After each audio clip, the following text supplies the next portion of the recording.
नमस्कार, आप देख रहे हैं द सूत्रधार। मैं हूं राजन झा और हम पहुंच चुके हैं सीता माँ के जन्म स्थल यानी पुनौरा धाम, जो सीतामढ़ी जिले में पड़ता है। बिहार का एक जिला सीतामढ़ी और सीतामढ़ी जिले का एक छोटा सा एरिया क्षेत्र पुनौरा के नाम से जाना जाता है और यहीं पे माता सीता का जन्म हुआ था।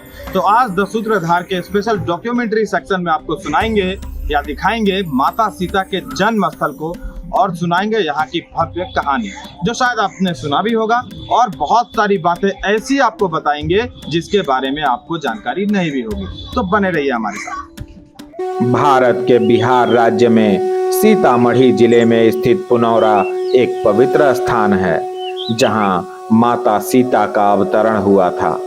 माता सीता के जन्म की कथा अत्यंत ही रोचक है। लंकापति रावण एक दुराचारी शासक था।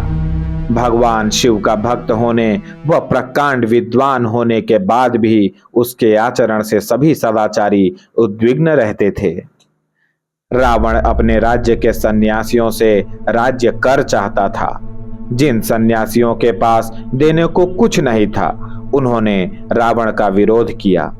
रावण अपनी व्यवस्था सभी नागरिकों पर थोप चुका था, अर्थात वह किसी भी नागरिक को कर में छूट नहीं देना चाहता था। तय हुआ कि जिनके पास कुछ नहीं है वो अपना रक्त ही राज्य कर के रूप में दें। सभी सन्यासियों को राज्य कर के रूप में रक्त देना पड़ा, जिसे एक पात्र में संचित किया जाता रहा। सन्यासी महात्माओं ने रावण को श्राप दिया कि यही रक्त उसकी मृत्यु का कारण बनेगा। लोग आंसू गिराकर बोले हैं कि इसी रक्त से राजा रावण विनाश हो जाएगा। राजा रावण विद्वान नहीं थे, महाविद्वान में उनका नाम आता है, पंडितों में महापंडित आता है। तो उन्होंने जो है इस बात को भाप गए कि पंडितों की वाणी खाली नहीं जाएगी, हमें अवश्य भुगतना पड़ेगा। राजा रावण ने सोचे कि अच्छा मौका आ गया है कि राजा जनक के राज में अगर मिथिला में इस घड़ा को, रक्त भरा घड़ा को अगर गरबा देते हैं तो विनाश हो जाएंगे राजा जनक जी। आज जो है राजा रावण ने सोचे कि पुण्यारण्य बनजंगल, पुण्य का जगह मिथिला का माना गया है, वहीं पर इस घड़ा को गरबा देते हैं ताकि पुण्य वहाँ का छिन्न होगा, नाश का समय नज़दीक आ जाएगा। ये सोचकर पीछे आप जाइएगा या गए होइएगा, सीता कुंड है, कथा पीछे है। कथा के मुताबिक उस समय वो समतल भूमि था, वहाँ पर उस घड़ा को गरबा दी। इसके प्रभाव से राजा जनक के राज्य में भीषण अकाल पड़ गया।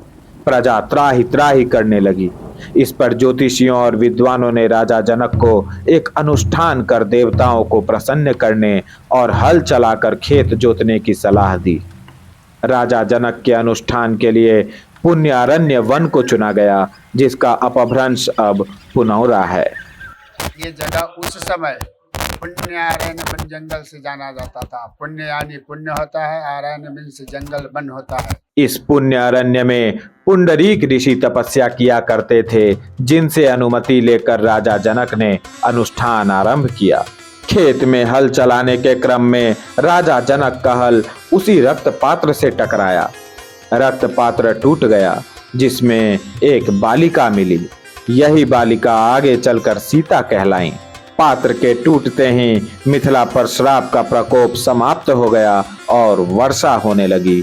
अकाल भी समाप्त हो गया। माता सीता प्रकट हो चुकी थी। उनका आना समस्त मिथिला वासियों के लिए अत्यंत शुभ सिद्ध हुआ। तुलसीदास जी ने रामचरितमानस में माता सीता की सुंदरता का वर्णन कुछ इस तरह किया है। सिय शोभा नहीं जाई बखानी, जगदम्बिका रूप गुण थानी। उपमा सकल मोहि लघु लागी, प्राकृत नारी अंग अनुरागी। मंदिर परिसर में गर्भगृह के पास ही इसे लाल अक्षरों में लिखा गया है, ताकि श्रद्धालु माता सीता के उस मनोहर रूप की कल्पना कर श्रद्धा से विभोर हो उठें। आगे चलकर इन्हीं माता सीता के कारण प्रभु श्री राम ने रावण का वध किया। हमारे ठीक पीछे जो ये कुंड है, यही वो जगह है जिसके बारे में अभी आपको पंडित जी भी बतलाएंगे। और ये वो जगह है, हमारे कैमरामैन आपको दिखा रही हैं, जहाँ पे वो घड़ा रखा हुआ था और जहाँ पे मतलब माता सीता का जन्म हुआ। वो हल जो जनक जी चला रहे थे, वो यहीं पे, यही स्थल है जहाँ पे वो उस घड़े से टकराया, घड़ा फूटा और माता सीता का जन्म हुआ था। पंडित जी ने ये बतलाया कि वो जगह तो काफी छोटी थी, लेकिन जैसे जैसे समय बीता और जगह जो है पॉपुलर होता गया, वैसे वैसे श्रद्धालु यहाँ आने लगे। श्रद्धालुओं के आने के बाद में इस स्थल से लोग मिट्टी निकालते हैं और यहाँ का जल लेकर के जाते हैं, पवित्र जल लेकर के अपने घरों को जाते हैं। और देखते देखते जो है आप देखिए इसका विस्तार जो है वो बढ़ता चला गया। पुनौरा धाम सीता नवमी और राम नवमी जैसे महत्वपूर्ण अवसरों पर भक्तों से भर जाता है। यहाँ हर वर्ष धार्मिक अनुष्ठान और मेलों का आयोजन होता है। यह स्थान सिर्फ एक मंदिर नहीं बल्कि एक सांस्कृतिक और ऐतिहासिक धरोहर है। मंदिर परिसर में आपको मिथिला की समृद्ध सांस्कृतिक धरोहर की भी झलक देखने को मिलेगी।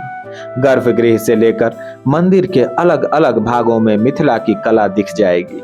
माता सीता की पूजा और सम्मान में यहाँ के लोकगीत और मधुबनी चित्रकला में सीता के व्यक्तित्व और जीवन का वर्णन मिलता है। माता सीता का जीवन एक प्रेरणा है। वे न केवल एक आदर्श पत्नी और मां थीं, बल्कि सत्य और धर्म के लिए उनकी निष्ठा भारतीय स्त्रियों के लिए उन्हें युगों युगों तक आदर्श बनाए रहेंगी।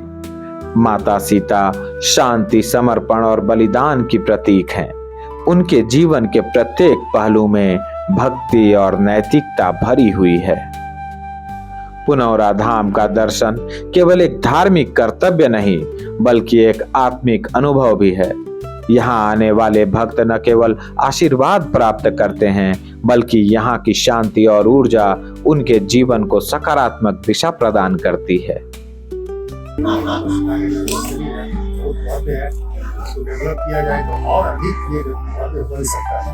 यहाँ भी भवन बने और थोड़ा प्रचार प्रसार हो तो टूरिज्म का एक बहुत बड़ा सेंटर ये बन सकता है, जिससे कि यहाँ का एरिया डेवलप होगा, टूरिस्ट आएंगे तो यहाँ का इकोनॉमी डेवलप होगा, सब कुछ होगा, अच्छा रहेगा बिहार के लिए।